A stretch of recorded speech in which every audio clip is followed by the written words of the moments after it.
Aláròyé máa wí o. èyí ni ẹ̀kúnrẹ́rẹ́ ìkéde pàtàkì nìbàdàn tí àwọn ẹgbẹ́ òṣèlú alátakò gbé jáde lópin ìpàdé àti àpérò àgbáríjọpọ̀ àwọn ẹgbẹ́ òṣèlú alátakò èyí tó wáyé ní gbọ̀ngàn àpérò tó wà nílé ìjọba ìpínlẹ̀ ọ̀yọ́. èyí ni ẹ̀kúnrẹ́rẹ́ àtẹ̀jáde tí wọ́n fohùn ṣọ̀kan lé lórí tí wọ́n sì kà jáde. àkọlé àtẹ̀jáde náà ni ìkéde pàtàkì nìbàdàn Ìbàdàn Declaration lédè òyìnbó. èyí ni àtẹ̀jáde tá a mú jáde lópin àpérò àwa ẹgbẹ́ òṣèlú alátakò ní nàìjíríà èyí tó wáyé lọ́jọ́ àbámẹ́ta sátidé ọjọ́ 25 oṣù kẹrin ọdún 2026 yìí nílùú ìbàdàn nípínlẹ̀ ọ̀yọ́. lẹ́yìn tá a ti jíròrò kúnnákúnná lórí ìdúnkookò mọ́ni tó ń kojú wa àti àwọn ìpèníjà tó ń kojú orílẹ̀-èdè wa tó fẹ́ tẹ orílẹ̀-èdè wa rì lábẹ́ àkóso ẹgbẹ́ òṣèlú aninilára All Progressives Congress APC tó fún orílẹ̀-èdè yìí lọ́rùn pínpín tó sì ń ṣiṣẹ́ lòdì sí ìlànà ìjọba àwa ara wa tí wọ́n ń pè ní democracy. àti bí a ṣe rí i pé a gbọ́dọ̀ gbé ìgbésẹ̀ ní kọ́mọ́kọ́mọ́ ká sì jọ ṣiṣẹ́ papọ̀ láti gba orílẹ̀-èdè àti àtúbọ̀tán àwọn èèyàn inú rẹ̀ tó lé ní mílíọ̀nù lọ́nà igba 200 million sílẹ̀ lọ́wọ́ ewu.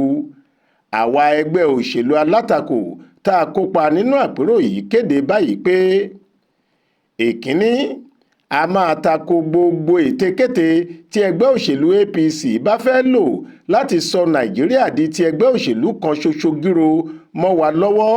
a sì máa jà fitafita láti jẹ́ kí ètò ìjọba àwa ara wa tí ẹgbẹ́ òṣèlú oríṣiríṣi ti rí mú mí ráàyè fìdí múlẹ̀ lórílẹ̀‐èdè wa.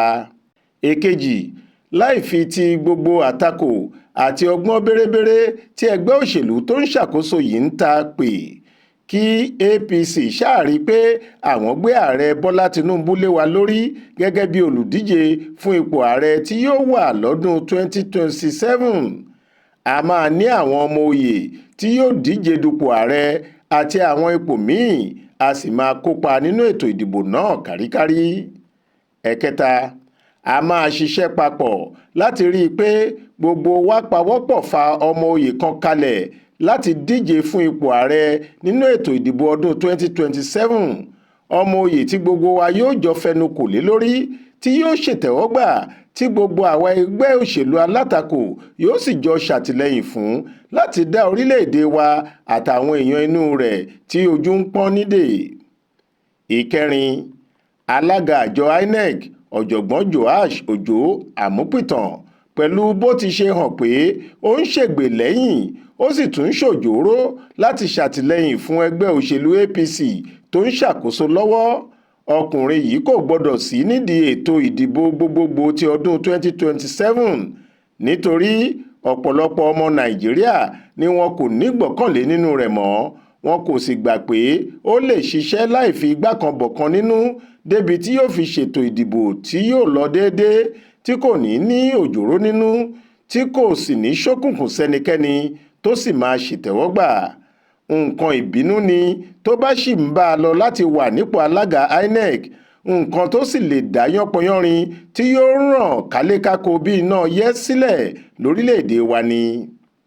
ìkarùn-ún, ilé ìgbìmọ̀ asòfin àpapọ̀ wa gbọ́dọ̀ ṣàtúnyẹ̀wò ìwé òfin ètò ìdìbò wa ti ọdún 2026 lójú ẹsẹ̀ láti lè yọ gbogbo ìlà òfin tó lè ṣàkóbá fún ètò ìdìbò tó kúnjú òṣùwọ̀n tó sì dúró lórí òtítọ́ kúrò bí ẹni yọ jìgá àtàwọn ẹsẹ̀ òfin tí kò bá báramu pẹ̀lú ìwé òfin orílẹ̀-èdè wa.